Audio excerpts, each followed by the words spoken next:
Brilliance Audio presents Pearl Harbor, Final Judgment, the shocking, true story of the military intelligence failure at Pearl Harbor and the 14 men responsible for the disaster, by Henry C. Clausen and Bruce Lee.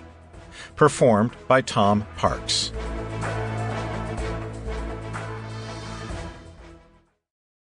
A wit once said, "Behind every successful man stands a surprised mother-in-law."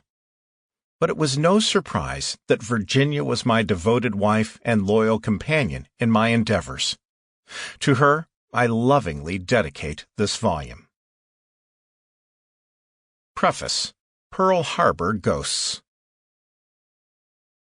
It is believed by many that the most revealing investigation into the proximate causes of Pearl Harbor was conducted by the late Henry C. Clausen, the special investigator appointed by Secretary of War Henry Stimson and co-author of this book.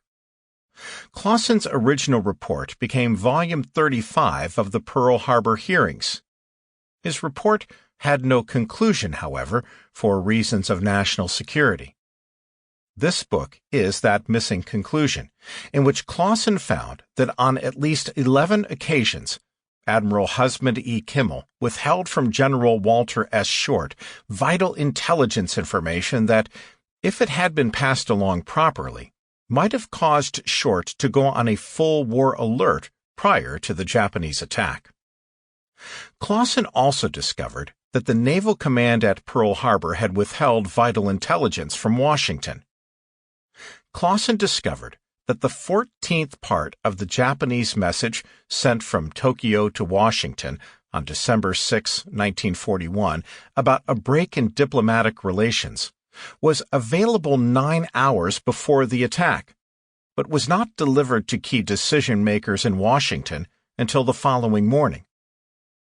Clausen listed 56 specific communications on record from Washington to Pearl Harbor, advising Kimmel and Short to be alert against a surprise air attack by the Japanese. These advisories began on January 24, 1941, with letters sent to the Hawaiian commanders by both Navy Secretary Frank Knox and Secretary of War Henry Stimson. Almost 25% of these warnings were sent to Pearl Harbor between December 1 and December 7, 1947.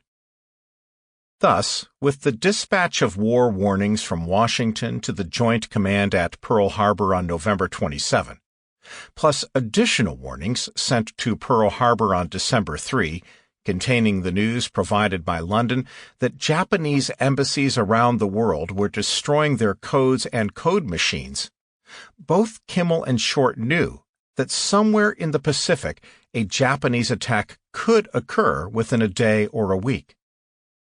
The Congress never questioned the sworn affidavits that Clausen prepared during the course of his investigation, nor have they ever been challenged by any official investigative body. The final report of the Congressional Pearl Harbor hearings accepts the Clausen affidavits as being true. This is a legal point that historians have misunderstood because it is not convenient to their way of thinking. Perhaps this explains why, until Henry asked me to be his co-author, no historian ever asked Henry to explain his investigation.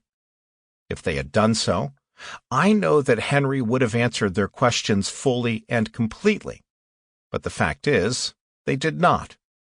And that is the primary reason why Henry wanted to write this book, to firmly but politely correct the many errors made by these historians, who had written about Pearl Harbor, but had never had access to the people or the classified documents that Henry did. It was not until 3 years after the first publication of this book that Clausen's findings were confirmed by the National Security Agency, NSA.